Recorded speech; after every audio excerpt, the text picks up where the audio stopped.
All right, so welcome here. Thank you all for attending. This is the second part of my cryptozoology cryptid talk.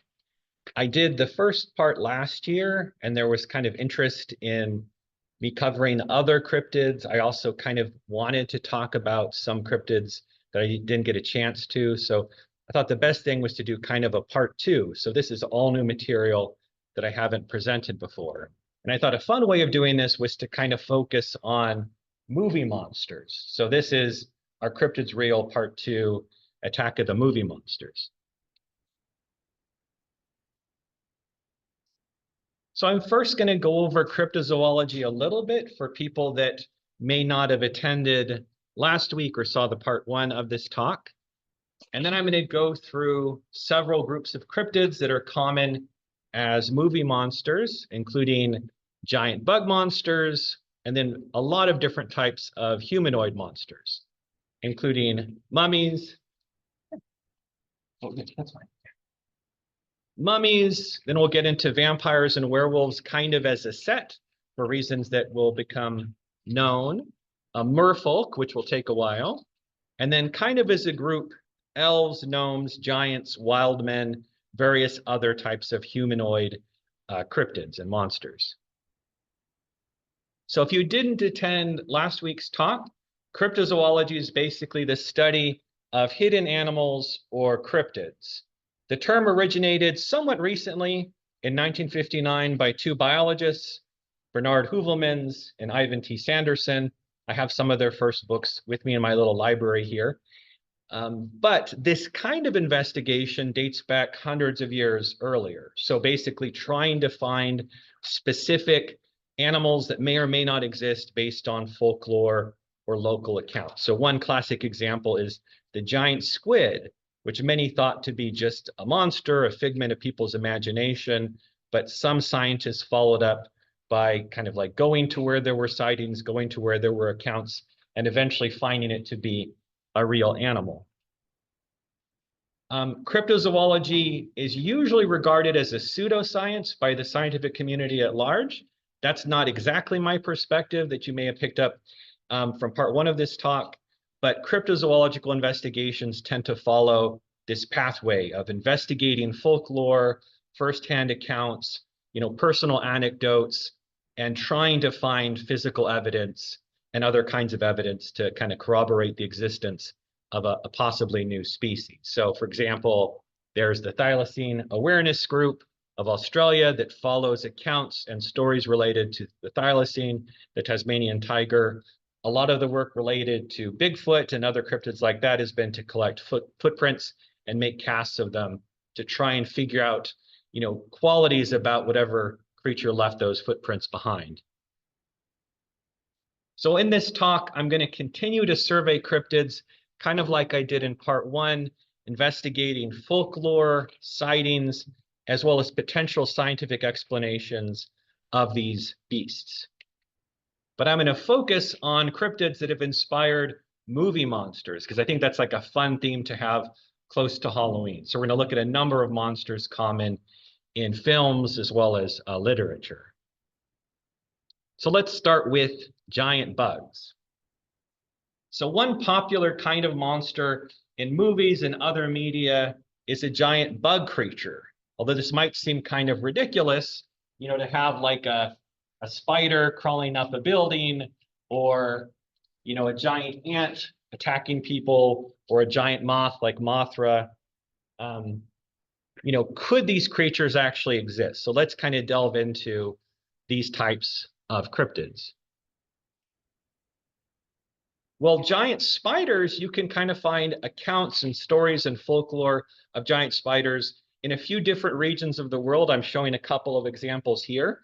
Like from Japan, they have Tsuchigumo, a Japanese giant spider monster. Here's a couple of pretty old representations of this creature from Japanese folklore. There's also a similar giant spider from the Congo. This is kind of a representation of how large they're supposed to be. If we talk about giant bugs in general, here's kind of a variety of kind of other bug-related cryptids. We have the conrit, the giant sea centipede of Vietnam, which I'm just going to do a little mini scientific analysis here that to me, giant, large centipedes seem very similar to large predatory polychaete worms. So I imagine that this could be people seeing a large predatory polychaete worm, possibly a new species that hasn't been described yet, and thinking it kind of looks like a centipede, because they do look kind of similar. I think that's way more likely than this actually being, some kind of aquatic centipede. There's also the galliniper, which is a giant mosquito that's been talked about in indigenous folklore as well as African-American folklore, primarily in North Carolina. This is a region where there are also very large mosquitoes, kind of like twice as big as normal sized mosquitoes. So there is actually, real animals kind of called galliniper mosquitoes, but in the folklore, they're even bigger than that. There's also the Mothman that I talked about last week from West Virginia, kind of a hybrid of a human and a moth. There's also an interesting class of large slug or worm-like monsters from different countries. So for example, one that I'm going to go into quite a bit on is the Mongolian death worm, shown here. There's also a couple of guys that kind of seem like slugs. So the Malilo giant slug from the Congo, kind of represented here, as well as the Minhacao of Brazil that kind of looks like a big slug. So that's kind of like a representation of giant bugs in folklore. They've also been very common in monster movies. So especially in the 1950s, we had, a giant mantis as a monster. We had a giant scorpion, giant grasshoppers, ants. So kind of like a whole bunch of different types of insects and arthropods in the 1950s. And this, oh yeah, the fly as well. Yeah, there's the older fly and then there's the newer fly. And then also this continued on into the 70s. We had the swarm about giant bees, as well as a pretty bad example, but kind of a funny movie, Giant Spider Invasion, which mostly doesn't have giant spiders, except at the end here, there's this big spider. One kind of area of giant bugs that's kind of really taken off in movies is giant, deadly desert worms. And these are very similar and possibly inspired in some cases by the Mongolian death worm. So the idea of this giant worm that mostly lives underground and comes up to the surface and can kill people, that's basically the idea of a Mongolian death worm, but this has become popular in cinema like in Dune or Beetlejuice, or we have the graboids from the Tremors films. So let's take a look at the Mongolian death worm in a little bit more detail.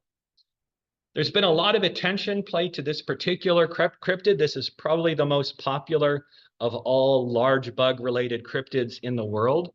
And this is kind of an artistic rendering of what it's supposed to look like. So kind of spotted, obvious segmentation, no real appearance of eyes or anything like that.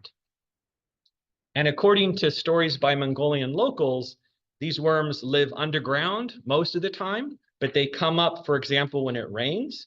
And if they do come up, they are incredibly deadly. They're very venomous, not just in terms of biting, but also they have the potential to spray poison, to kind of spit poison at people and camels, and supposedly will kill them in a matter of minutes. So an incredibly venomous worm-like creature. And stories about this death worm have been popular and known for a long time. And this was kind of an interesting story that I thought was kind of worth repeating. There was a paleontologist who was going through Mongolia trying to find fossils of, representing human evolution in Mongolia. And in 1926, he met with the prime minister of Mongolia. And the prime minister told him about the death worm and asked him, if you see the death worm while you're traveling around trying to find fossils, try to capture it, but be very careful trying to capture it. So Prime Minister of Mongolia took it very seriously. A lot of teams of scientists and cryptozoologists have gone out to try to seek the worm, including like National Geographic has sent teams out there, but there's been no conclusive evidence so far.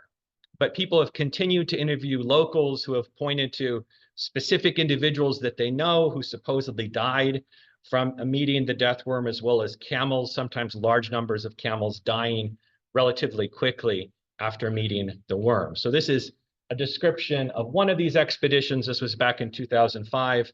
that again found, interviewed people and found some indirect evidence, like sometimes burrows that seem suspicious, but no really hard evidence of this creature.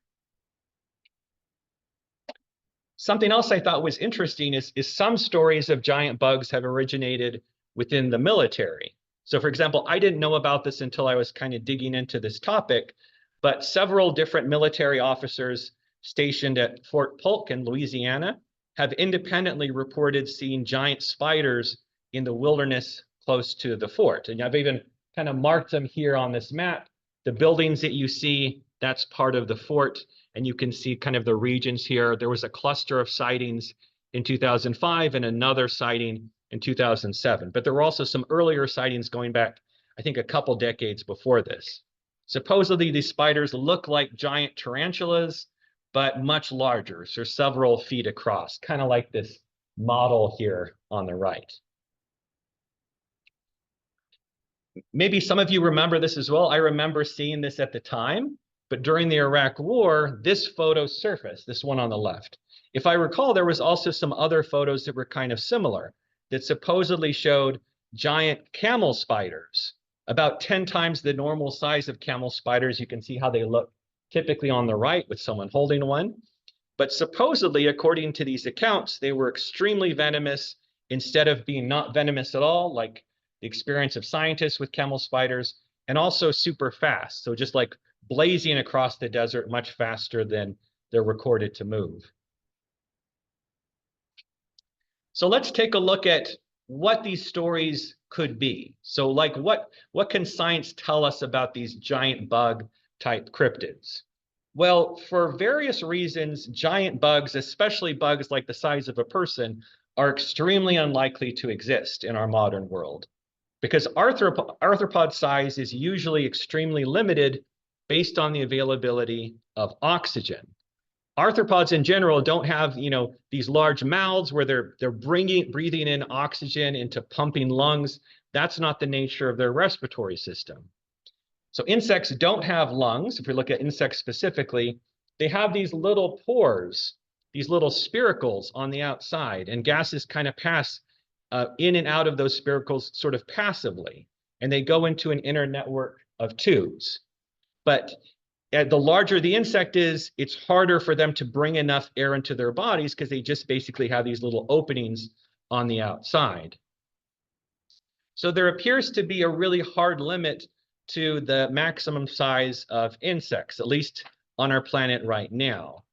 Although there are likely millions of species of insects in the world, they seem like they don't get a lot bigger than these examples I have here, in the ballpark of 70 grams or 2.5 ounces.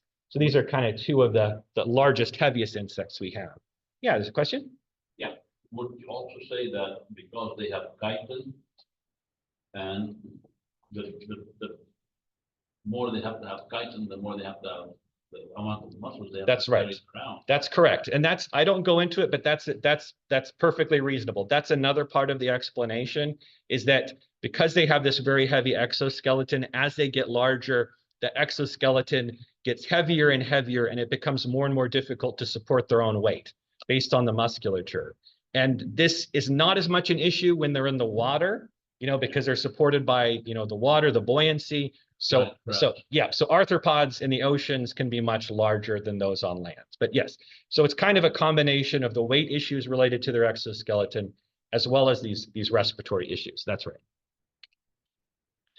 Spiders are not that closely related to insects, and they have a pretty different respiratory system. But again, they don't have pumping lungs. They have pores on the outside of their body, and their respiratory system kind of looks like pages in a book, and that's why they're called book lungs. At least they're superficially similar to the book gills you'd see in animals like horseshoe crabs.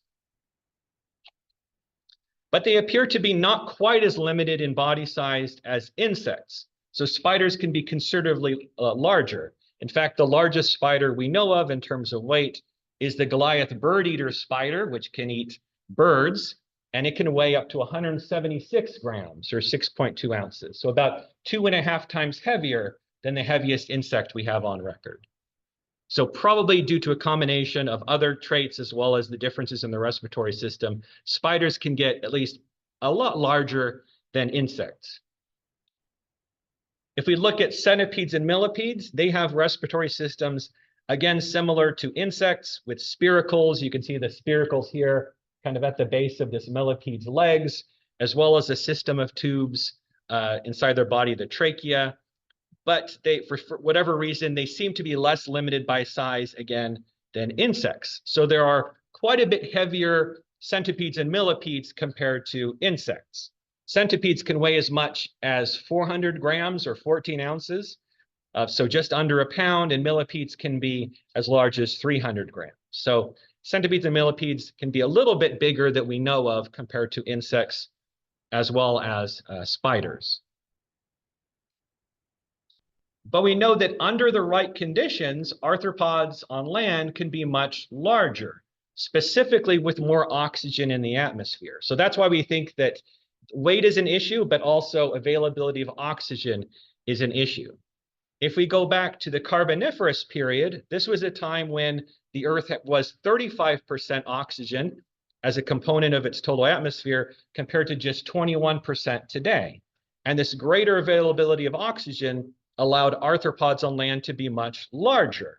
Like we had Arthropleura here, so an ancestral millipede that grew to be 3 meters long or 9 feet and weighed up to 110 pounds, 50 kilograms. So this is a real fossil of Arthropleura, and this is kind of a reconstruction of what they look like. This is the largest known land arthropod to ever exist, but it was in the Carboniferous period when there was a lot more oxygen.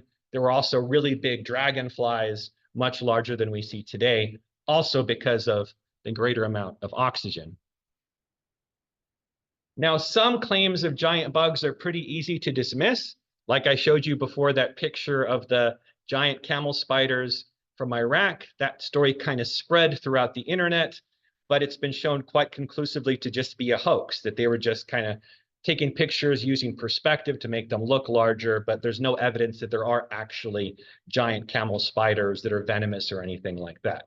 It was just a very popular hoax. And you can read more about this hoax if you want to. I've included a couple of sources. I would say that in the case of sightings of giant spiders, a lot of these cases, I would say, are likely to be mistaken identity. And I think there's one animal that's probably responsible for at least some of the folklore and sightings related to giant spiders. And it's this guy. So this is a coconut crab, the largest land arthropod that we know to exist in the world today, and quite a bit bigger than any spider. They are up to 1 meter across and weigh up to 10 pounds. But you imagine if someone saw one of these, like kind of rooting through their garbage or climbing up a tree, and they didn't know what it was, it kind of looks like a spider, especially if it was like in the dark. And I think a lot of the cases of giant spiders could be just coconut crabs. Part of the reason why I think this is that coconut crabs are really good at kind of getting around. They have a pretty huge distribution stretching across the Pacific and Indian Oceans. You can see kind of this is their distribution on the map here, and those dots are various islands in which they're found. They are completely terrestrial, so they drown when in water, but they're really good at rafting. So they can kind of find themselves on a log that gets carried across the ocean, and they've ended up thriving independently on dozens of islands around the world, including some of the lower islands of Japan, like you can see in the map here.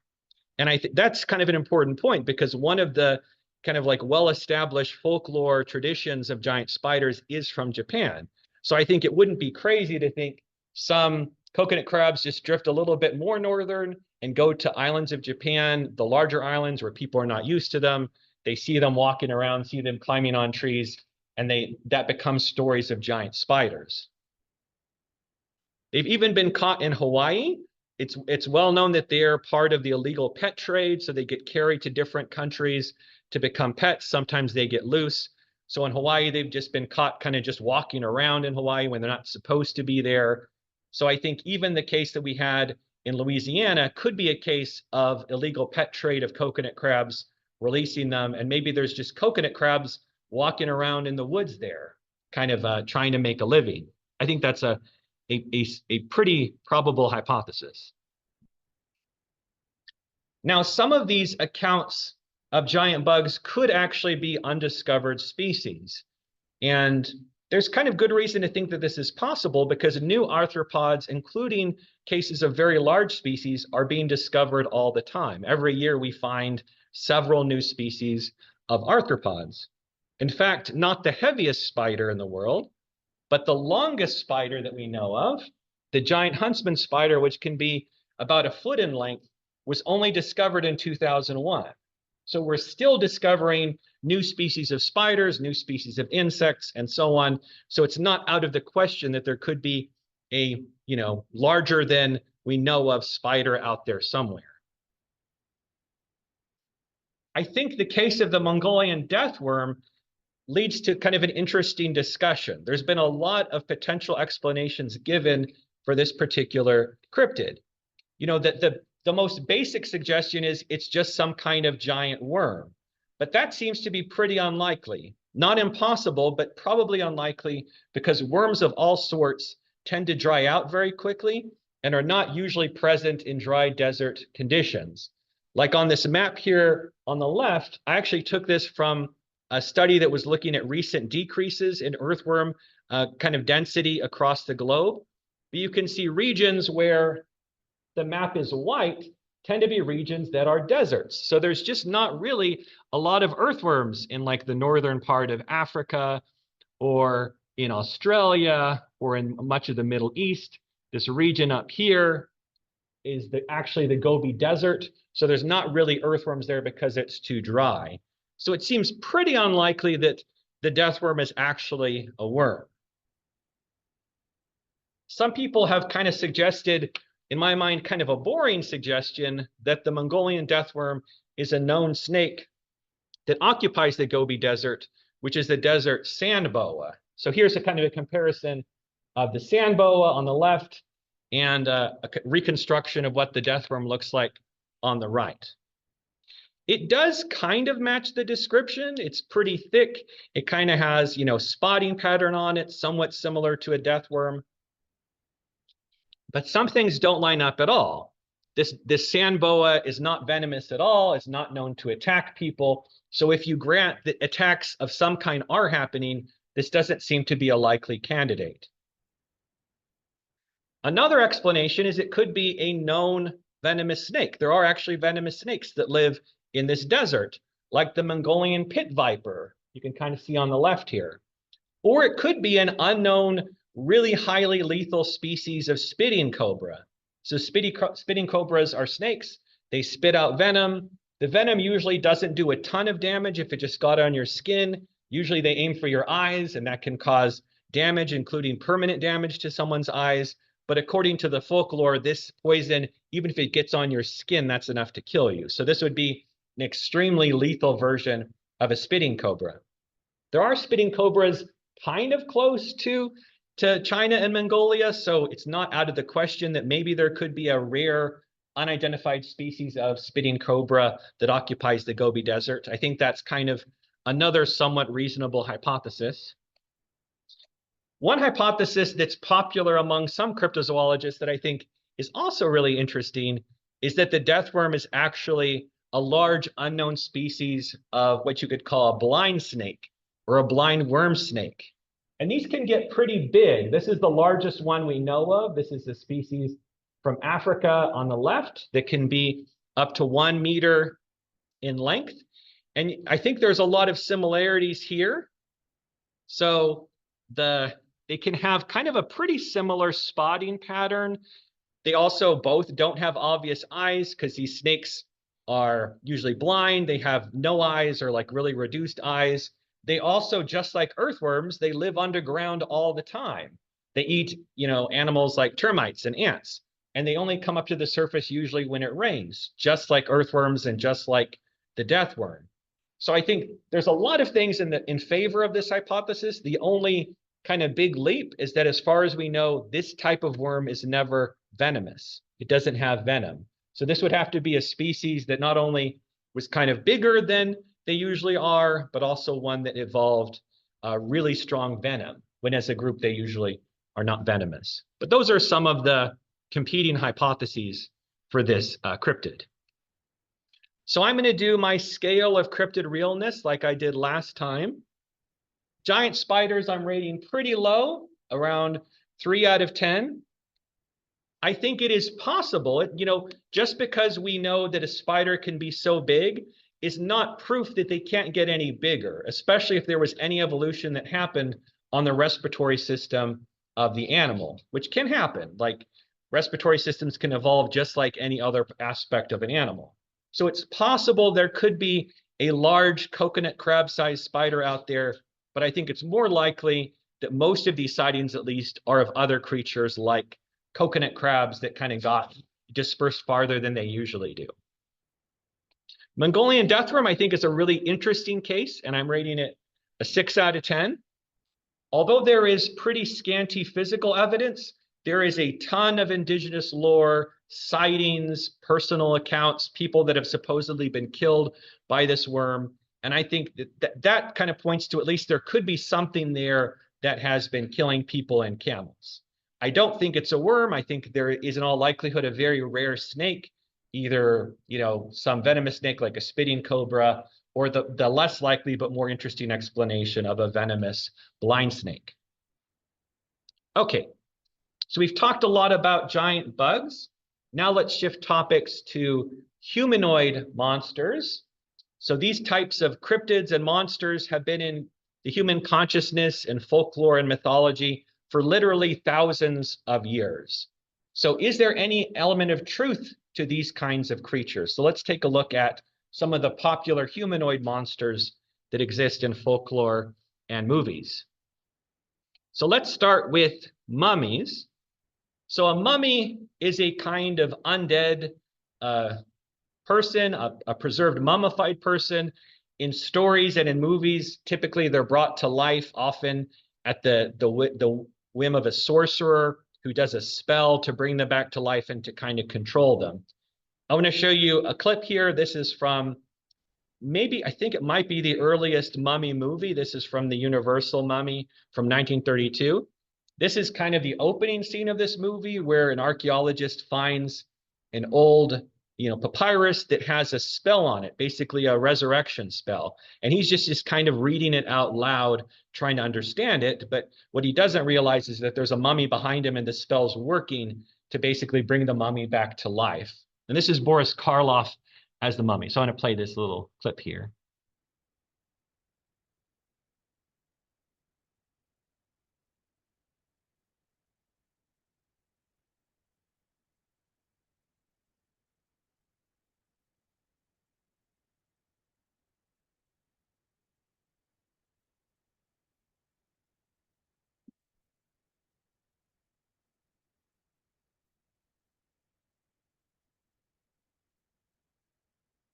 This was kind of right after the silent era, so there wasn't a lot of music in these old horror movies, but I think in some ways it makes them even spookier. So that's Boris Karloff, who also played Frankenstein's monster in the early Universal Frankenstein movies.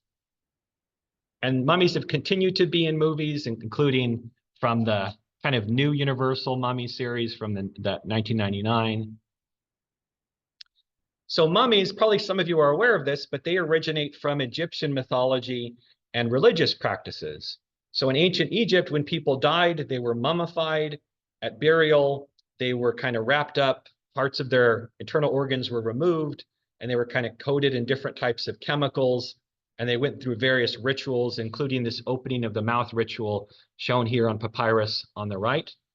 And the idea, what people believed in those times, was that after this process happened, sometime later, the mummies would be resurrected. They would come back to life, and like Osiris, like the god of the dead, who was resurrected after he was killed and kind of separated by Set, and then kind of brought back together by Isis. And then you would travel westward to the land of the dead on this kind of spiritual journey. So they did think that mummies would come back to life, but it wasn't in the context of then going on a rampage or anything. After the publication of the novel, The Mummy in 1827 by Jane Webb, there's been several stories, films, and TV shows that have included mummies. Usually they're pretty far removed from ancient Egyptian mythology and just kind of like a monster that comes back to life and then goes on to murder several people. But it has continued to be a fairly popular monster.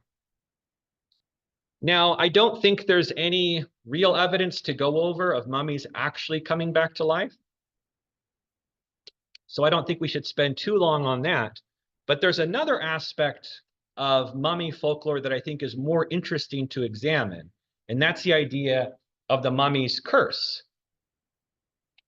So supposedly, if someone disturbs a mummy's tomb, the person becomes cursed and may die soon afterwards from mysterious causes. So there's been a lot of stories and movies based on this idea of someone getting cursed from disturbing a mummy's tomb.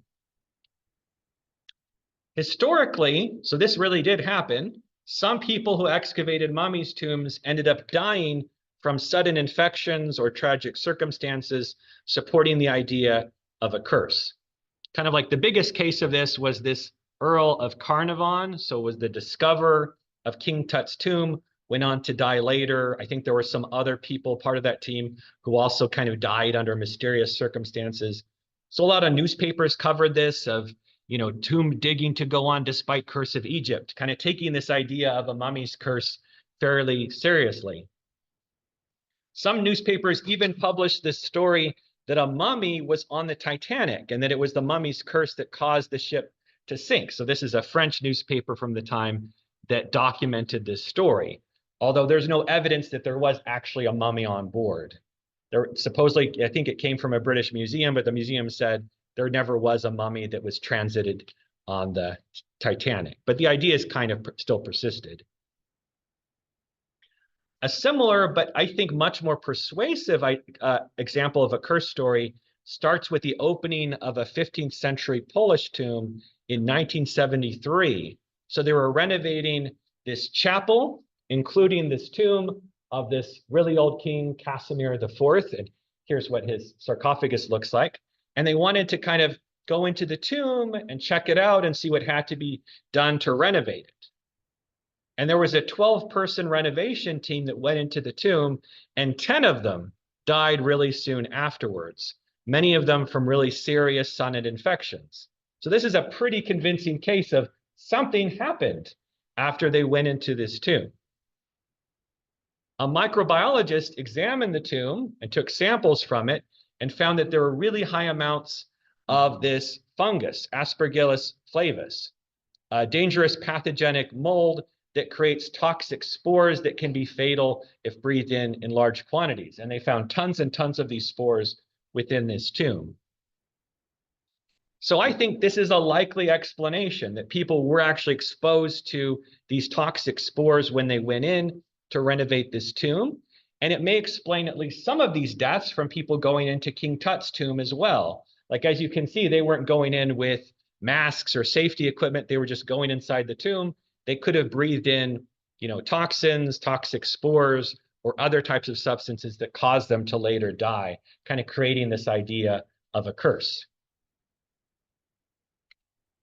Okay, so we've covered mummies. Now we're going to talk about vampires and werewolves. And I'm going to kind of cover them together for reasons that should become obvious as we go on. One thing that kind of unifies these two types of monsters is that they're traditionally seen as kind of tainted humans, that this was something that was a normal human, but in some cases was bitten by a monster, bitten by a vampire, or bitten by a werewolf, and then became a monster themselves. One interesting thing is that this type of folklore related to undead creatures or other monsters that prey on humans, that suck their blood, is pretty popular all around the world. You have the Chinese hopping vampire that's in a lot of stories and film. There's an undead creature that lives in Ghana and kind of hangs out in trees and grabs people as they come past. This is the Greek concept of a vampire. This is an art piece from 1844. There's also a similar story of kind of a female type monster from the Philippines that will seduce men and then kind of prey on them and suck their blood at night. You can see here on the right. So there's a lot of this folklore around the world. If we look specifically at kind of the Western tradition of vampires, a lot of this came from concerns that people had about death and decomposing. So for example, in Europe, in the 1700s and 1800s, it was popular for people to have safety coffins because they were concerned that they could be buried alive. So they would be buried holding a little string, and if it turns out, whoops, they were buried alive, they pull on the string to ring a bell to let everyone know that they were still, in fact, alive. A lot of the folklore related to vampires specifically originates from the Christian church, especially in medieval Greece. So at that time, the official stance of the church was that if people committed religious crimes and as a result were excommunicated from the church, then as a result of this, if they died, they would kind of be resurrected as kind of a monster and go around and prey on the innocent until they were forgiven by the church. So that was the official position, is that there were these kind of vampires created because they were excommunicated. And evidence of people being vampires was usually that they wouldn't decompose like normal. So if you found someone that was a vampire, you'd come across them and open their coffin and whoops, they wouldn't be decomposed at all. They would look like they just died, even if they had been in there for several weeks. Also, according to the Catholic and Orthodox churches, people that are very religious in a good way also do not decompose. So there's an idea that saints or very religious people would be incorrupt, that they wouldn't decompose, or they would decompose much slower compared to normal people. Like this body here of Sor Maria de Jesus that you can see on display, that's her body, and supposedly she's not decomposed, even though she's been dead for a pretty long time.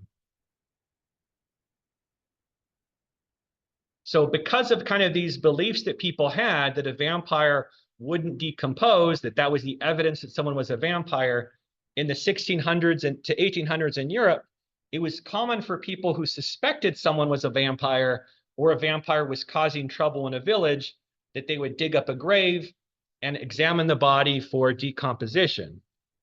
And if the body was not very decomposed, that was basically evidence that proved that they were a vampire. And they would be neutralized in some way. So usually by stabbing the heart or taking the heart out to be burnt or destroyed by some other means, or sometimes having the whole body burned.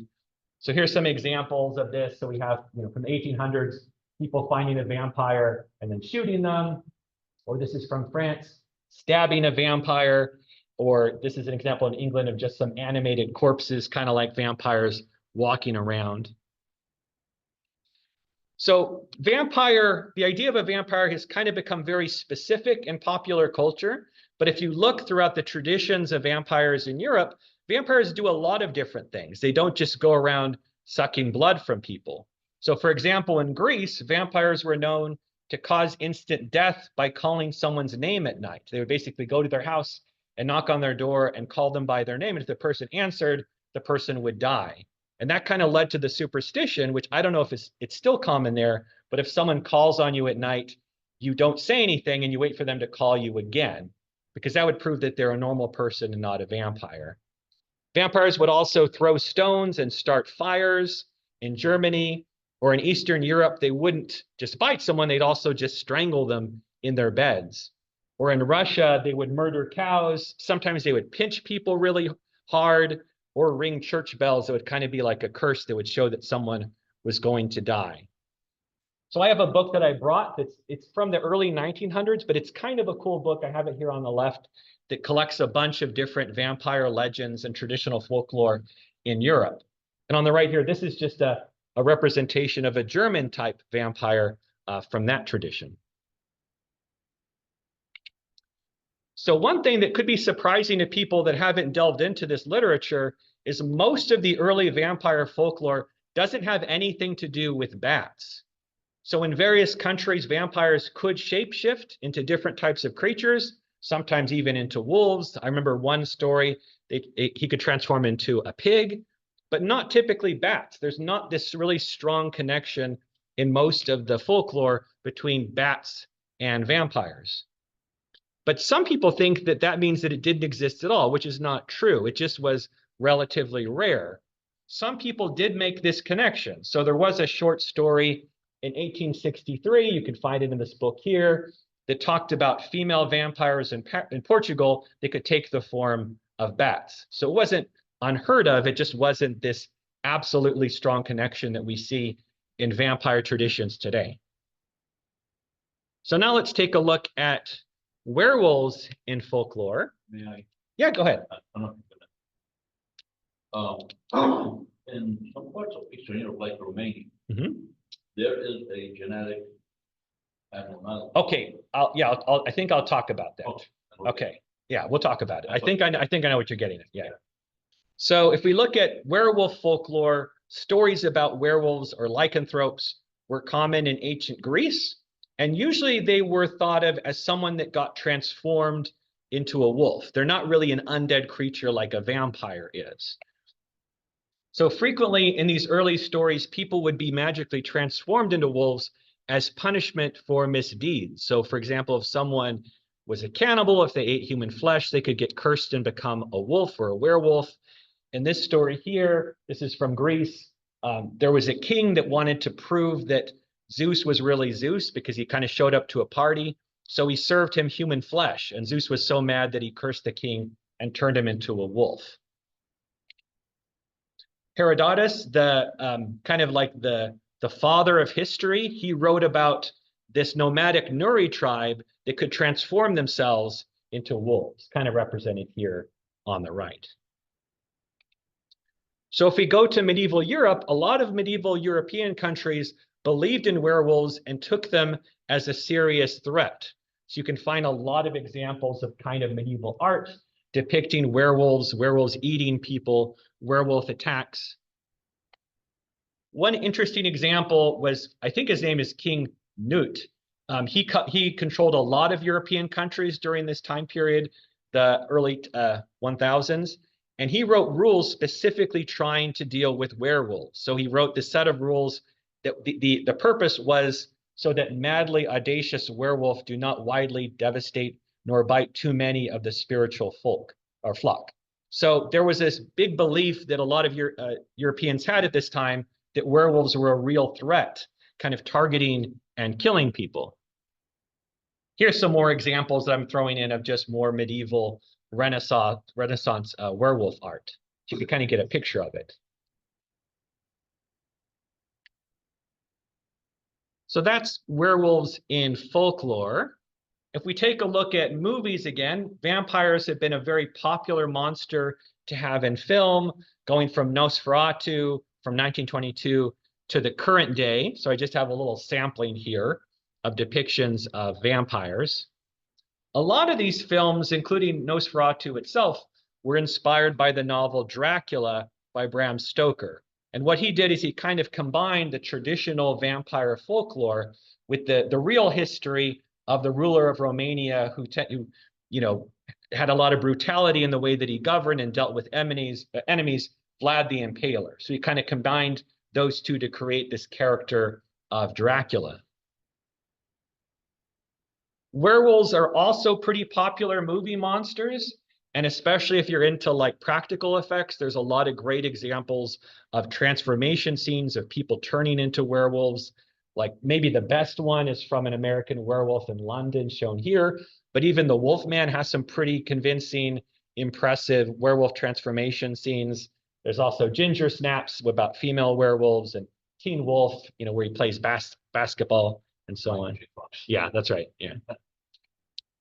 So now if we take a look at kind of more of the sightings and the physical evidence that went along with this folklore, there are dozens of written accounts throughout Europe of people opening up coffins and finding vampires, basically people who didn't decompose properly. That's most of kind of the written evidence of vampires, is just all these accounts of digging someone up, opening a coffin, and finding their body not decomposed. And the archaeological evidence supports this. So there's been a lot of archaeological digs that have found bodies that were altered or destroyed in an attempt to neutralize vampires. Like they found someone that didn't decompose properly. So like in this example from Sweden from the 1600s on the left, there were a bunch of these bodies that all had iron sickles around their neck, thought to be to kind of hold them down so that they don't resurrect and go on to hurt people. This is from Bulgaria from the 1200s AD, and this was a skeleton that had an iron stake pierced through the heart. I kind of circled it there so you could see it. And this has been going on for a while. So this is from Italy from the 400s AD of a skeleton buried with a stone in their mouth, which according to folklore would prevent them from resurrecting into a vampire. Part of what I thought was really interesting when I kind of delved into this was how far these vampire beliefs extended into the present. I wasn't really aware of this, but there was a lot of vampire hysteria that occurred in New England in the late 1800s. So there was the case of the Jewett City vampires in Connecticut in 1854, where several bodies were dug up and burned because they thought they were vampires. There was also Mercy Brown from Rhode Island, who was dug up and had her heart burned because people believed she was a vampire, causing problems from beyond the grave. That's her gravestone. And even going pretty close to the present. So in 2004, in a small village in Romania, there was a family that unearthed a family member and removed and burnt his heart because they believed he was a vampire. And the family did get in trouble with the police, but not that much in trouble because the police, I think they're kind of understood that this is an enduring belief within this region of Romania. So there are still parts of the world today that take vampires as real, monsters that continue to exist. If we look at the case with werewolves, likewise, a lot of countries in Europe have documented accounts of werewolves plaguing their villages. And I also wasn't aware of this, but there, alongside the witch trials of Europe, there were also werewolf trials, like quite a few of them that occurred between the 1400s and 1700s AD. So this is artwork on the left here.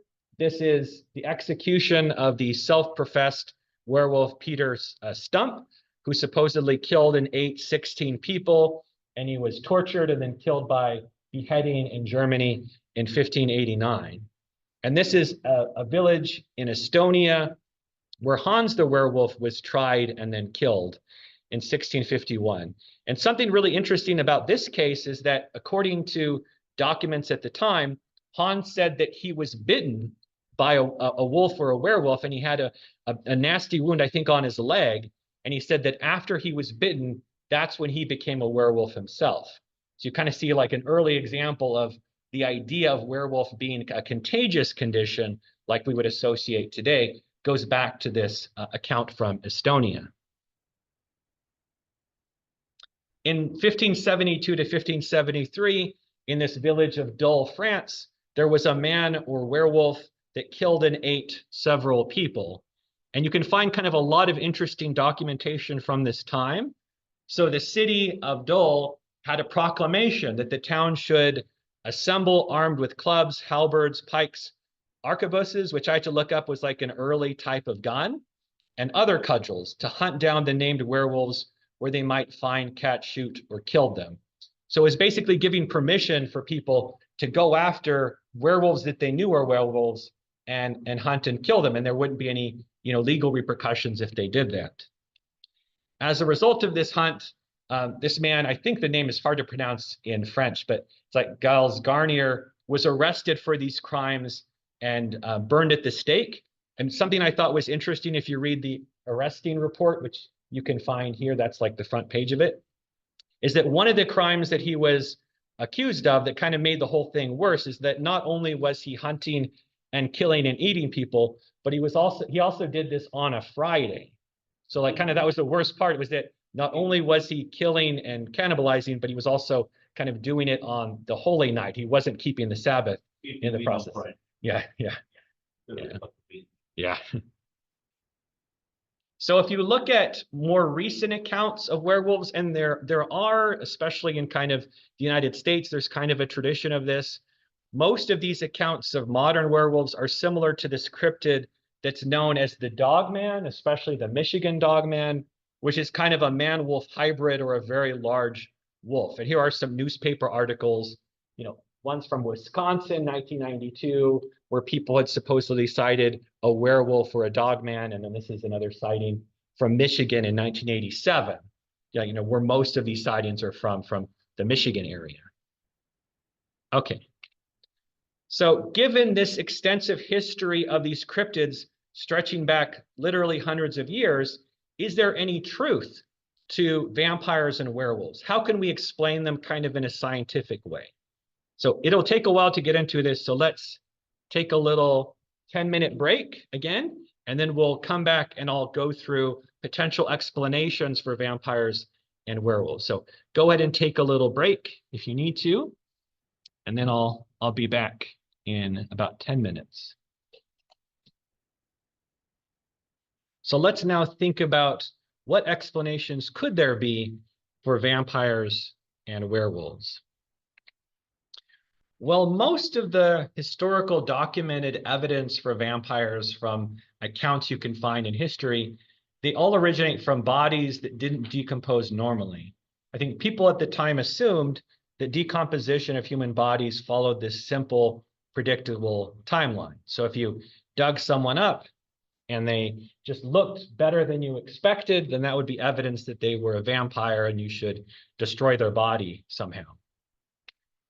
But in actuality, body decomposition is not like that. It's affected by a number of factors scientists have found, including the depth of burial, so how deep it is, the temperature of the soil, humidity, how much water content there is in the soil salinity. If there's a lot of salt in the soil, that basically acts as a preservative and keeps bodies preserved longer. The pH of the soil matters. There's also other things like how much bugs there are around in that general area that would serve as decomposers. So this is based on a few scientific findings. You can see a little figure here on the left that shows some of these factors that affect decomposition rate.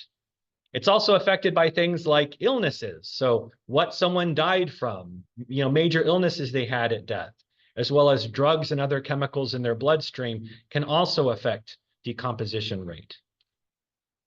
And bodies in really warm environments can decompose 10 times faster than those in colder environments. And if it's really cold, like frozen, then it can be a really huge difference. So on the right here, this is kind of like a natural mummy from Peru. This is a woman who died 500 years ago, but was in a really high elevation, frozen region, and basically didn't decompose very much at all. She still has her clothing pretty well intact.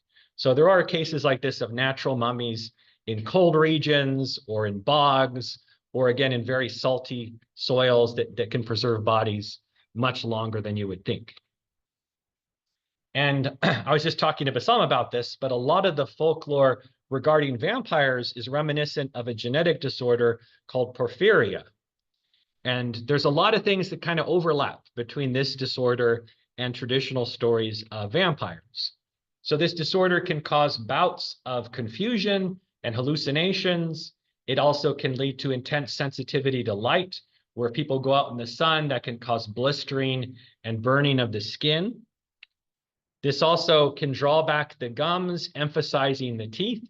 The teeth can be kind of reddish as a result of this disorder, which could look like blood. If the gums are drawn back, that can make them look more like fangs. People with this disorder are also commonly highly allergic to garlic. And like Bassam was just telling me, this disorder is very common in regions where there is a lot of vampire folklore, so in regions like Romania. So it does seem like a lot of vampire, characteristics could be based on people just afflicted with this genetic disorder. Something else I read is that in medieval times, people with this disorder were often recommended by doctors to actually drink blood, not of humans, but of, domesticated animals, even though I don't think that would actually help. But the idea was this is something that messes with their blood. So if you drink a lot of blood, that can help. But there might have been some people that kind of took this too far if they were instructed by doctors to drink blood. There is another illness, however, that I think we should also consider in relation to both vampires and werewolves. And here are some of the symptoms. It causes intense drooling, insomnia, hallucination and madness, aggressiveness, fear of water, extreme sensitivity to sunlight, violent body movements, and abnormal posture. So this is kind of a diagrammatic view of some of these symptoms. So you can imagine someone afflicted with this disease could be roaming around at night because, again, they have insomnia, they are sensitive to sunlight, so they're roaming around, hunched over, moving strangely, drooling a lot, potentially attacking and biting people. And if they did that, they could spread the disease to the person that they bit. Anybody know what this disease is? You know? Rabies. It's rabies. That's right. And So this, from bats as well. yeah, this disease is rabies caused by a virus. Many of the symptoms it causes are similar to characteristics associated with vampires, and in particular with werewolves.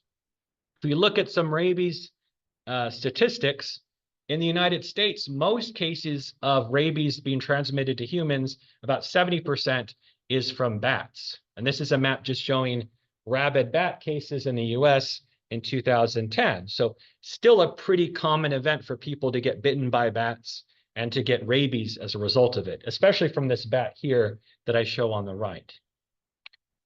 However, in most of the world, it's not bats that cause rabies, it's dogs and wolves. In the period of 2002 to 2020, at least 500 wolf attacks against people occurred, and 78% of these were due to the wolf having rabies. So this is the statistics here in a little table here on the right, but it still happens fairly often, especially in some parts of the world, that people are attacked by rabid wolves. However, in most cases, people are bitten by domestic dogs that have rabies, and this causes a lot of deaths. So in India alone, about 20,000 people die a year from rabid dog bites, and it's about 100 people per year in China. Although there are cases of wolves also attacking people, like the case here from India on the left from just a little bit ago this year. In 1885, Louis Pasteur invented the rabies vaccine. So now the illness is treatable, but it's not accessible in many parts of the world. They don't have it, or they can't get it in sufficient amounts. You can see that in the United States, rabies cases in both humans as well as domesticated animals dropped off. But a lot of this wasn't actually due to people being vaccinated against rabies. It was a campaign to vaccinate dogs. And after this campaign of vaccination of dogs in 1947, then you saw this steep drop-off of people getting rabies, as well as other animals.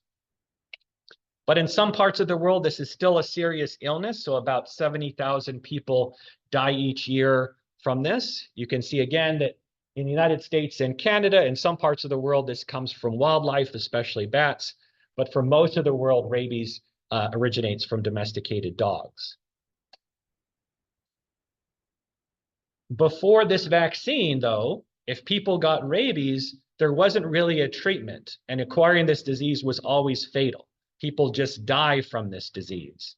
So there's not really a recovery rate or, any other way of treating it before the invention of this vaccine. So if people got it, they would die. If we go back to the werewolf trials, this was a really big endeavor. So between 1500s and 1600s, hundreds, perhaps even thousands of people were accused of being werewolves in werewolf trials, kind of happening alongside the famous witch trials, and they were executed as a result. So I kind of showed you this execution before. This is a building in Switzerland where werewolves were kept and tortured and killed in the early 1400s. So the building still is there.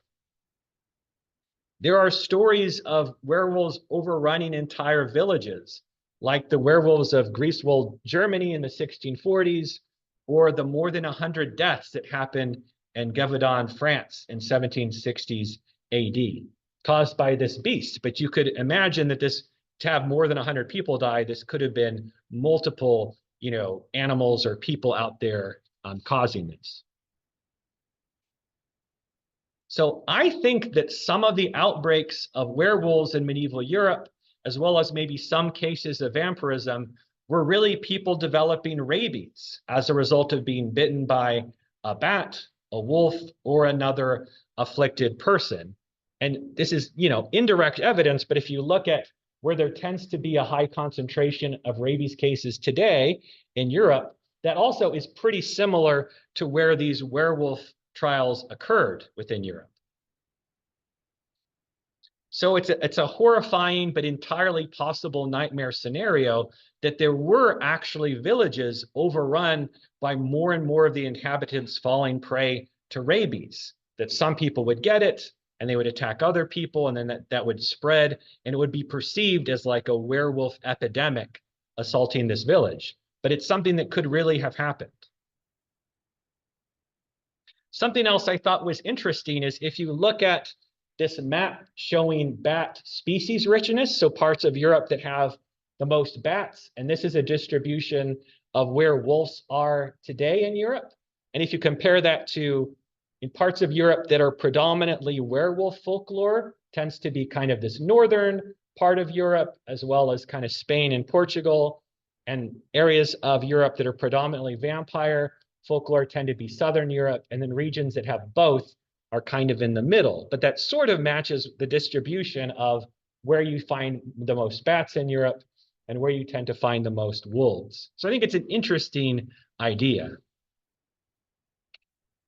So my scale for cryptid realness for both vampires and werewolves is kind of in the middle, about 5 out of 10, which means that I think there's something happening here besides just people kind of making this up. Obviously, I reject the idea of there being a supernatural vampire or a werewolf, someone that can transform, but it appears that much of this folklore of these monsters was somewhat based on fact, on things actually happening. I think it's clear that a lot of the vampire lore was based on not understanding body decomposition, as well as just making observations of people that unfortunately were suffering from porphyria. And in some cases, I think vampire and werewolf attacks were likely real attacks carried out by rabid wild animals like wolves, as well as rabid humans. And if people in the past kind of made these connections of, wait, this guy's acting like a werewolf now, he's kind of going crazy and biting people. I remember hearing that he was bitten by a wolf, kind of making those connections between someone being bitten by something like a bat or a werewolf, and that causing them to kind of take on, this changing condition and going crazy and attacking people was actually rational and correct. They just didn't understand the complete mechanism here. So I think it's possible that the hysteria about werewolves that you find in medieval Europe and the resultant horrible werewolf trials that probably in most cases were just finding people that did nothing and torturing and killing them, but it may have been in response to an actual crisis, an actual werewolf crisis of people succumbing to rabies and going on to attack people. Okay, so kind of turning from sort of nasty types of monsters, let's consider one that is not quite as scary, which is mermaids. So mermaids are popular fantasy creatures, but they seem kind of unbelievable from a biological perspective, since they're kind of this impossible hybrid. Like obviously you can't have like a half human, half fish. And when I first started thinking about mermaids, I was like, okay, that's it. That's all I have to say is like, this is not going to happen, end of story. But I think there's actually kind of a lot to consider that's interesting related to this topic. So could there be any scientific basis for merfolk? So let's kind of take a look at these cryptids. So if we look at mermaids, merfolk in folklore, they are really common all around the world going back for thousands of years. So this is an ancient Mesopotamian fishman dating to 700 BC. Here's a mermaid from the Etruscan kind of civilization dating back to 700 BC. Here's a mermaid from ancient India dating back to 200 BC. So for a long time, there's been depictions of kind of half human, half fish people or creatures. If we look at Asia, so Asia has a lot of different traditional folklore about merfolk creatures, including in Malaysia, one type of merfolk are called dugongs, which is similar to dugongs, So that's kind of thought to be, at least in that area, people were seeing dugongs and kind of thinking about them as sort of this weird human-fish hybrid. And so that's kind of why, some people think like that's a lot of the explanation for sightings of merfolk is from dugongs and manatees. But here are some other examples. I picked this one from a Hindu temple on the upper left because it shows kind of a reverse mermaid. So like a fish head and then a human body, which I think was kind of cool. We also have a siren from Philippines folklore. This dates back to about the 1700 AD. This is a traditional kind of deity, a mermaid princess from Thailand in the middle. And then this is a Japanese mermaid, Ningyo, drawing from 1791. You can also find this in Oceania. So we have something like a mermaid from Maori folklore in New Zealand here on the left. A lot of different Australian Aborigines had creatures in their folklore kind of like mermaids. So this is from a Northern Australian group called, the type of creature is called a yak-yak. You can see kind of drawings of what they look like, as well as some sculptures of these creatures. And this is from Papua New Guinea, a ree, which is another kind of, looks very much like a mermaid.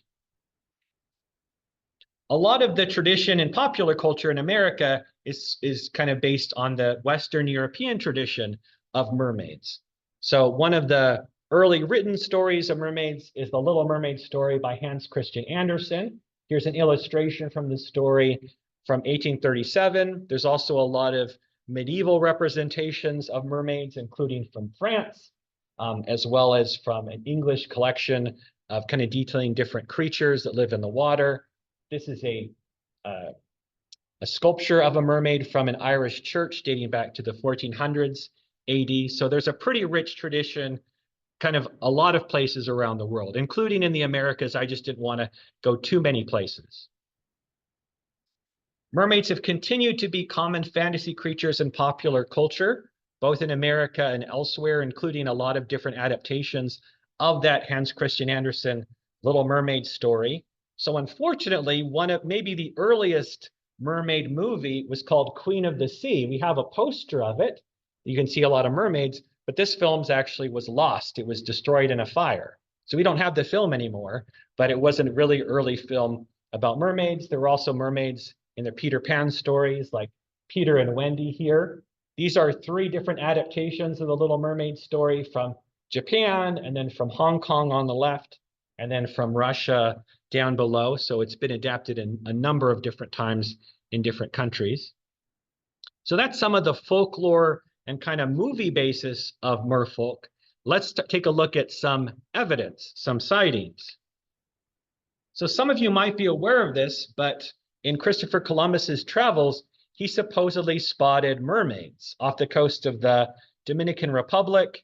This is kind of a translation of his journal here. You can see where he's talking about mermaids. Something I thought was funny is that when he saw them, he basically said, they're not as beautiful as they are painted. So like the paintings of mermaids kind of showed them more beautiful than how they appeared in real life.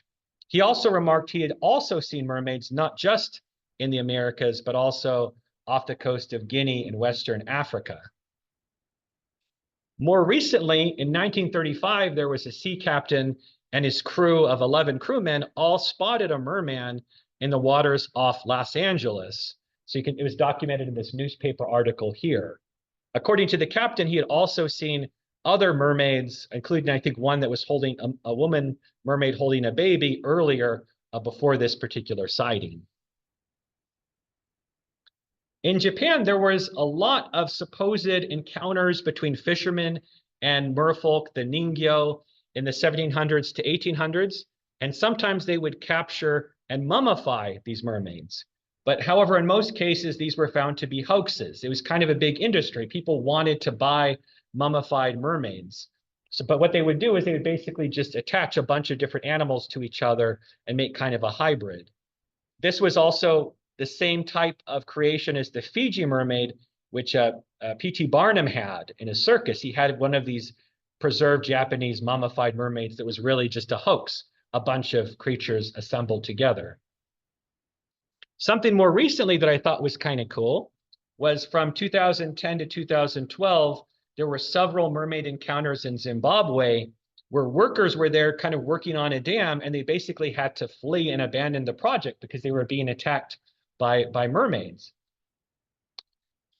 And this basically caused the government to get involved. You can see in this article here that the minister brought in some traditional chiefs to basically do exorcisms in that area to try and get rid of the merfolk that were attacking people. So we find some various sightings throughout history. What about some explanations? What could these creatures be? Well, a simple explanation that people commonly give is that this is mistaken identity. Specifically, people are seeing dugongs and manatees that kind of look like mer people, especially if it was dark and you're kind of at a distance, could kind of look like a mermaid.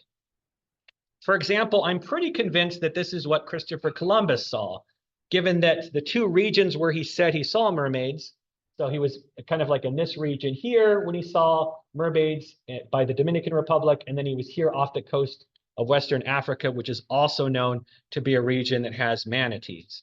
So the two places he saw mermaids were both populated by manatees, so I'm pretty sure that's what he saw. But does this tidy hypothesis explain everything? Well, for example, there's been a lot of sightings and traditions of merfolk originating in regions that don't have any manatees or dugongs. Like Europe, for example, is not supposed to have any manatees there. The western coast of North America. So there's been sightings of mermaid-like creatures in the Ohio River, in Pennsylvania, regions that are not supposed to have any dugongs or manatees. So this doesn't really fit to explain all of these sightings and indigenous folklore. This was one kind of like pretty cool story that I read about. This is based on a historical account from Scotland. You can read it. This is what this account looks like. But supposedly in 1830, a dead mermaid washed up on the shore of the island of Benbecula, which is shown here. That's what the island looks like. And it was seen by a large crowd and eventually was buried in a well-attended ceremony. So basically everyone in the village saw the mermaid. They were all engaged in this burial process. Unfortunately, I think they buried the mermaid really close to the water, so it's been kind of washed out since then. But it's a pretty interesting story. Mermaids have also been encountered by seasoned fishermen and sea captains, like that sighting I showed before in 1935, where the whole crew of a ship supposedly saw these mermaids. So obviously, as a zoologist, the concept of a half human, half fish animal is ridiculous and obviously false. But what if mermaids were actually something else? So an interesting hypothesis put forward by cryptozoologists is that mermaid sightings are based on some unknown aquatic species of ape. That maybe there's a cousin to us that's adapted to live in the water, and that's what's actually given rise to merfolk sightings. This relates to a hypothesis called the aquatic ape hypothesis. Maybe some of you are familiar with this, but this hypothesis was independently put forward by two kind of well-established scientists. The German pathologist, Dr. Max Westenhofer, shown here on the left in 1942, as well as the really well-respected marine biologist, Dr. Alistair Hardy, on the right here, in 1960. So they both independently put forward this idea that, related to human evolution. So basically, according to this hypothesis, several human traits that, for example, distinguish us from chimpanzees, bonobos, and other apes were the result of us actually adapting to an aquatic or semi-aquatic lifestyle rather than us adapting to life in flat savanna environments, which is traditionally what anthropologists and biologists have thought about these traits. So it was a kind of a hypothesis put forward by two pretty well-established scientists. So the idea is, if you look at mammals who commonly, when they evolve an aquatic lifestyle, very commonly they lose their hair. And this has happened in many different mammalian groups. So from the evolution of a common ancestor to a cetacean like a dolphin or a whale, from the ancestor of dugongs and manatees to a dugong or manatee today, from the ancestor of seals and sea lions to a sea lion today, we constantly see this evolution towards hair loss, which helps with swimming in the water, not as much drag, and so on. Similarly, humans have evolved to become mostly hairless compared to our much hairier cousins. If you compare our bodies, even someone pretty hairy, to like a chimpanzee or bonobo or gorilla or orangutan, we're much less hairy than them, which could be because of adaptations to living in the water or for covering our body in sweat glands and helping us cool off, as is usually thought to be the explanation. So there are some other pieces of evidence that also seem to at least support this hypothesis. Humans are capable swimmers all over the world compared to other great apes, none of which are known to swim in the wild at all. So humans, in Hawaii, not only swam, but they developed surfing. There's humans in New Guinea that are accomplished swimmers. There's documentation from ancient cave art that kind of looks like people swimming. So maybe people have been swimming for tens of thousands of years. And you can compare that to other apes, which kind of avoid the water, avoid moving through water if it's too deep. They don't swim. Here's an orangutan wading across some water, but they don't swim. They're just pretty good at wading. They also use logs to kind of test the depth of the water to make sure they don't go too deep. Another kind of idea of this hypothesis that us being bipedal would help us wade through the water, kind of like you see in that orangutan that is standing upright while he's moving through the water. So that could be kind of like one of the benefits of evolving a bipedal way of moving could be to help us wade. Another interesting point of evidence comes from if you observe newborn human babies. So human babies have a diving reflex, and this type of reflex is also found in some degree in mammals in general.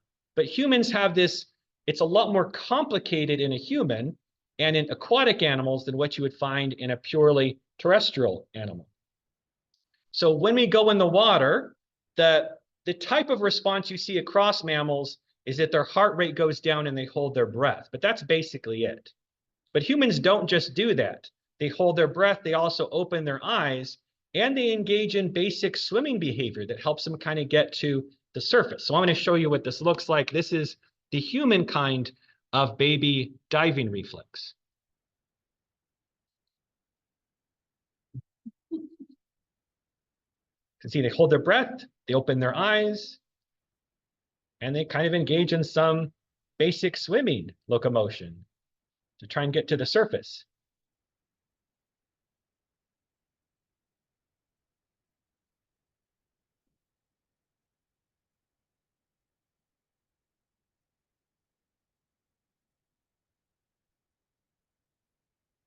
So if you did this with a completely terrestrial mammal, like another type of ape, they wouldn't show all of this. They would hold their breath and their heart rate would go down, but they wouldn't have that kind of like preliminary swimming behavior or opening their eyes instinct that you find in humans.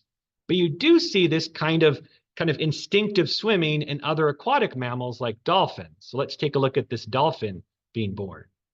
Just going to turn this down.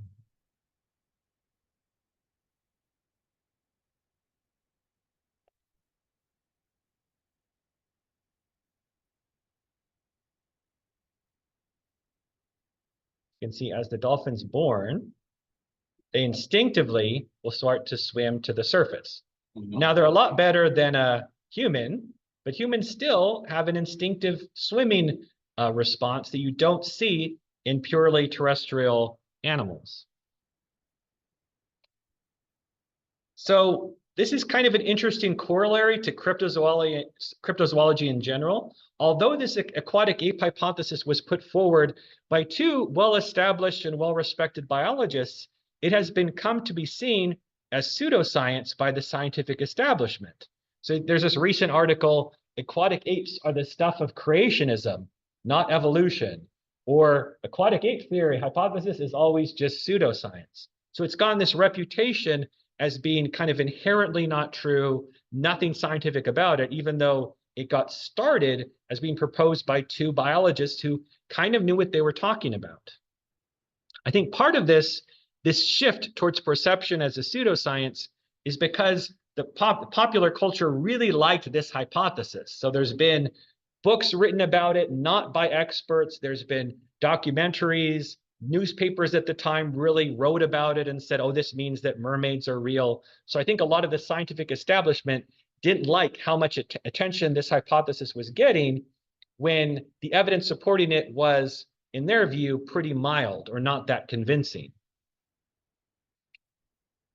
But as time's gone on, there's been more and more evidence in support of this hypothesis, at least to make people consider, thinking about it, considering it as a viable hypothesis and not just outright rejecting it as pseudoscience. So most of these are pretty recent articles. You can see on the left here, the aquatic ape evolves, and I'll just read you a little bit here.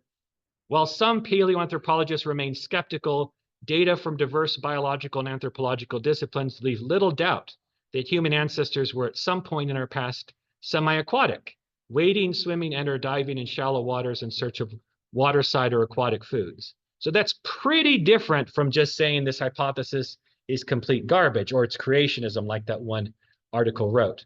Or on the right here, this says removing the hermetic seal from the aquatic ape hypothesis. Basically, the idea that this hypothesis had been kind of like kept under control, that people couldn't even consider it, but now it's okay or it's acceptable within anthropological circles to kind of consider this hypothesis.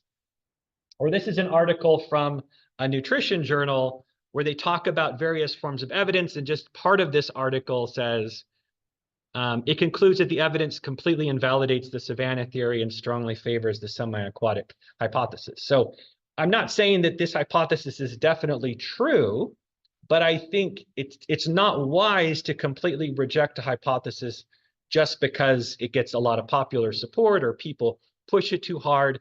Those are not grounds to completely reject something. But how does this all relate to mermaids? So if humans went through an aquatic or a semi-aquatic phase, what if there were other hominids that went even further in this direction? So merfolk, if they're real, they could be fully aquatic hominids or apes, our cousins that just stayed in the water, that became even more adapted for living in the water. So one kind of supporting piece of evidence here comes from another ape, not that closely related to us, but it was called Oreopithecus, and evidence suggests that they lived in swamps of Europe about 7 million years ago. And they may have been a fairly aquatic ape, kind of spending most of their time in the water in these swamps. There's also evidence that, like us, they were bipedal. They independently evolved a bipedal way of locomotion, which could have helped them wading, just like as suggested by the aquatic ape hypothesis. So even if mermaids, aquatic humanoids, are not real, what's interesting to me is that they are certainly possible. It's not impossible for something like a human to evolve into an aquatic mammal. And we know that because dozens of mammals have independently evolved to take on an aquatic lifestyle, several times independently in rodents, not just beavers, but also muskrats and a number of different rodents have evolved to become aquatic. Otters, the duck-billed platypus, there are various aquatic marsupials, moles that are aquatic. There's a kind of an antelope that spends all their time in the water, hippos, and so on. So this has happened over and over and over again within different mammalian groups. Something else I think that's interesting to consider is this group of people from Southeast Asia called the Bajau people. So they build their houses on the water and they spend most of their time in the water. If they're a fisherman, they spend up to 5 hours each day doing dives underwater to catch fish and sea cucumbers for food. That doesn't mean they're 5 hours under the water, but they spend 5 hours a day diving, getting food coming up, diving, getting food coming up. And they're really good at this. So I'm going to show you this little video that shows just how good these Bajau fishermen are. So,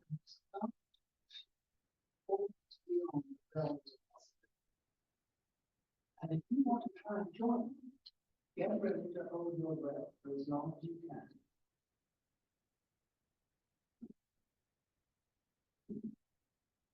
You take one last breath.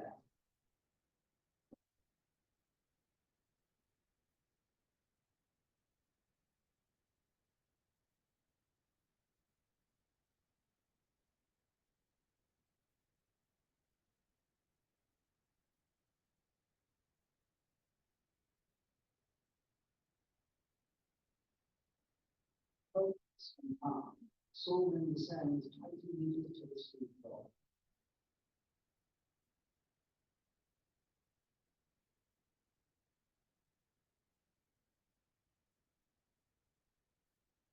His heart beats slowly to around 30 beats per minute.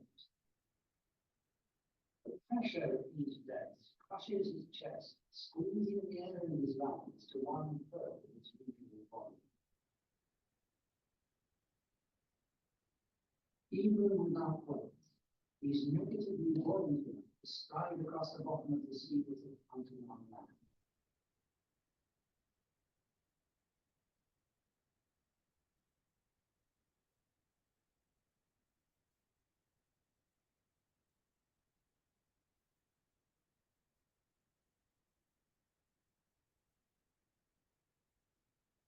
By now, carbon dioxide is almost irresistible urge to gasp for air, but Sullivan must keep his mind on.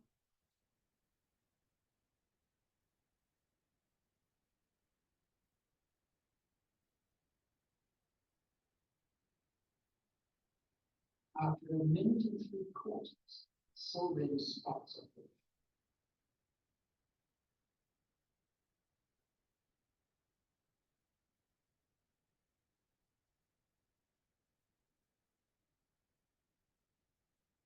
Sullivan can go even deeper with this and stay down for up to 5 minutes. Though he's not one to show off, and after all, he's got what he can. 2.5 minutes of punching under pressure on one breath. Perhaps the idea of humans existing as marine mammals is not so far-fetched after all.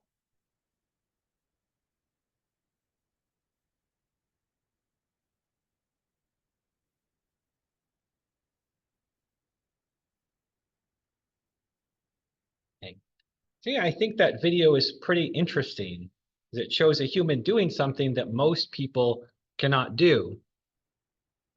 In fact, Bajau fishermen can dive up to depths of 230 feet with atmosphere 7 times the amount of atmospheric pressure you have at sea level. And according to some counts, they can hold their breaths for as long as 10 or 13 minutes in one dive, which is way more than most people can do. Part of what allows marine mammals like seals and dolphins and whales to stay underwater so long is they tend to evolve very large spleens or multiple spleens. Like some whales have like 14 spleens in their body. Spleen is useful because it acts as a reservoir of oxygenated blood. It stores blood that has oxygen already carried in it. And then when they dive, the spleens contract and they release this oxygenated blood to their tissues. So you can see in this graph here, this is showing as the dive goes on, the spleens get lower and lower volume because they're basically contracting to release that oxygenated blood. This is part of what allows them to stay underwater for a relatively long amount of time. As you might expect, the Bajau people have evolved to have much larger spleens, about 50% larger than other humans. So they have physiological adaptations that let them stay underwater, dive to the bottom of the ocean, stay under there under high pressure without exhibiting a lot of health negative effects from that. So they're kind of already on this road towards becoming specialized for spending large amounts of time in the water. So as far as mermaids go, my scale of cryptid realness, after all of that explanation, I still score them pretty low, about 3 out of 10. Like, I think all of this aquatic ape hypothesis is very interesting, but after all this, the evidence for merfolk isn't that convincing. There's not a lot of interesting physical evidence or footage. Now, there are a lot of aquatic animals discovered each year that are new species. So there are likely many unknown, unidentified species of fish or maybe even marine mammals that could be mistaken as merfolk. So there could be new species kind of underlying these sightings. The idea of an aquatic ape is interesting, but again, I don't think there's a lot of great evidence that this is something actually real. But what I think is pretty cool is that the Bajau, or people like that, could in theory become, fully aquatic hominids if they were given hundreds of thousands of years of selective pressure, kind of pushing them in that direction. They're already kind of on the road to becoming something like a merperson. Okay, so the last general group I'm going to talk about is various types of humanoid cryptids found around the world that kind of seem like a human, but not quite. So some of these are giant, some of these are small, some of them are hairy and wild, some of them are dangerous, some of them are helpful. In popular culture, we have creatures that we talk about like elves, dwarves, gnomes, leprechauns, and fairies. So this type of folklore related to human-ish creatures goes back for thousands of years in Europe, from Celtic mythology, Norse mythology, Greek mythology, and so on. So here are some kind of older art pieces that depict some of these creatures like fairies, gnomes, and the kind of like elf equivalents of Celtic mythology. One popular archetype in Europe is the European wild man. This is really common in medieval folklore.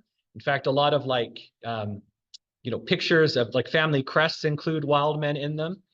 And they're usually seen as hairy, brutish, human-like creatures that will attack people and sometimes steal women. So in this medieval art from France, this is saving a woman from some wild men and basically throwing them to burn on a fire. Here's a statue of a wild man from Spain in the 1400s, and this is another medieval art piece of European wild men from 1499. So that's kind of a common folkloric creature in Europe during the medieval period. You can also find human-like cryptids throughout many Asian countries, like this tree giant from the Philippines, or these wild men from China. Here is a couple of statues depicting them, as well as some very tall giants, hairy giants from the Solomon Islands. Here's some examples of human-ish cryptids from Africa, like this East African hairy bipedal cryptid, this one from South Africa, which is supposed to be pretty tiny compared to a person. And this is a giant from South Africa that eats people and also kind of stands on their hands and has eyes on the bottom of their feet. So there's a lot of kind of close to human, but not quite folklore throughout the world. Here's some examples from the Americas. We have the cannibalistic man-eating Wendigo from Algonquin folklore in North America. This is something kind of like a dwarf called a duende from a lot of Spanish-speaking countries, from Spain, also Philippines, also a lot of Latin American countries. And then from Mayan folklore, we have this depiction of like Alex, kind of tiny dwarf-like beings. They're supposed to be much smaller than a person. So there's a lot of cultures that have creatures like this. I'm just giving a little sampling here. But what could these creatures actually be? So one potential explanation is that these creatures, these cryptids, are real living creatures. Like maybe somewhere in the wilderness, there are real creatures that inspired stories of elves, dwarves, and giants. They could, for example, be unidentified species of primates. These are some unknown primate cryptids you can find throughout the world. So maybe these are kind of connected to this type of folklore. One other possibility, maybe more likely, is that these cryptids were real animals, but they're now extinct. So maybe they are remnants of encounters and sightings from the past, but the creatures at the heart of those stories are no longer around. And sometimes you can actually find this in the literature. There are cases where indigenous people will say, yeah, we used to have these kind of hairy little people around, but they've been gone for a long time. We just have stories about them, but no one's seen them for a really long time. So sometimes there's some indication that this is actually an extinct species. Something I think is fun, though, is let's consider the human family tree and human evolution. So here's like a tree version. Here are some faces of some of our cousins that are no longer alive. So our species, the modern humans, have been around for about 300,000 years, or maybe a little bit more. Sometimes anthropologists have a different view of species than most biologists would, but I think you could safely say at least 300,000 years. Although we evolved in Africa, that's our origin, by 200,000 years ago, some human groups dispersed out of Africa. And by 50,000 years ago, we covered most of the planet. And during much of this time, we weren't alone. We actually coexisted with other species within our Homo genus and other subspecies.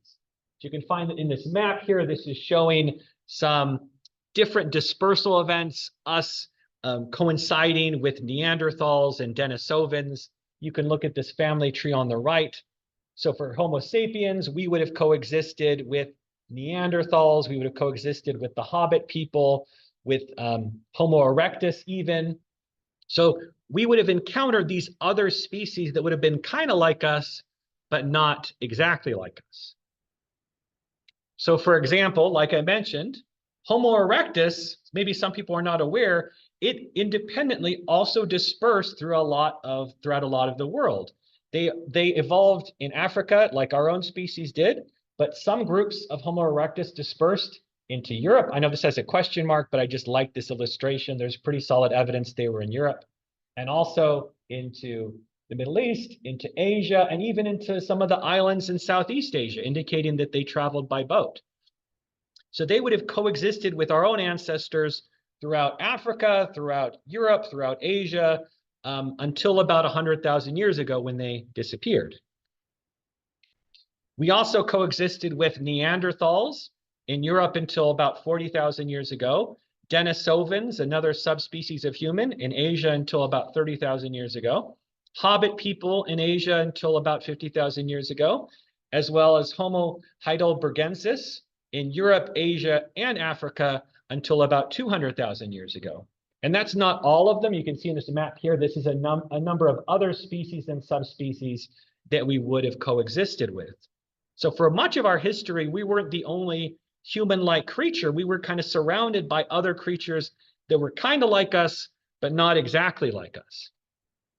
But they were pretty close. So they were intelligent, they used tools, they were linguistic, they used fire, just like us.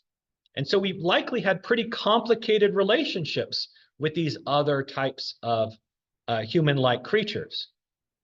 And our interactions with them could have persisted as folklore and mythology long after these other species went extinct. So in the same way that experiences with giant territorn birds in North America could turn into thunderbird folklore, or memories of humans sharing the land with giant ground sloths in South America became this creature from South American folklore, the Mapinguari, which oftentimes has a lot of traits associated with the giant ground sloth. So just for fun, I want to compare some human-ish cryptids with reconstructions of our Homo cousins, because I think there's some similarities here. So for example, if we compare the concept of European wild men, kind of really hairy people, covered in hair, using tools, to Homo erectus, this could be that stories of wild men are folklore deeply embedded in the past with relationships and interactions we had with Homo erectus. Although this would be going back further into the past, I think it's still kind of interesting to think about.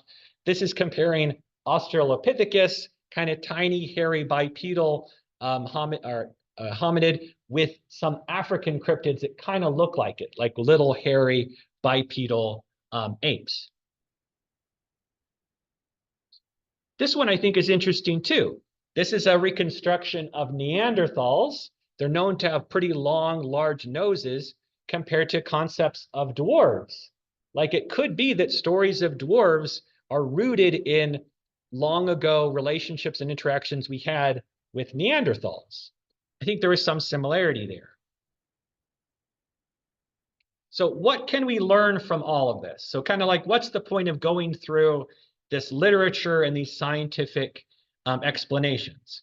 Well, I would say you can take an extremely skeptical view of these monsters and cryptids, and you could say, maybe they're just creations of our imagination, like manifestations of our fears about sickness, about death, about the unknown, about the great vastness of the sea. And you can find authors who kind of push this perspective that that's all that like vampires and werewolves and mummies are, is just us being afraid of different things and that becoming these monsters.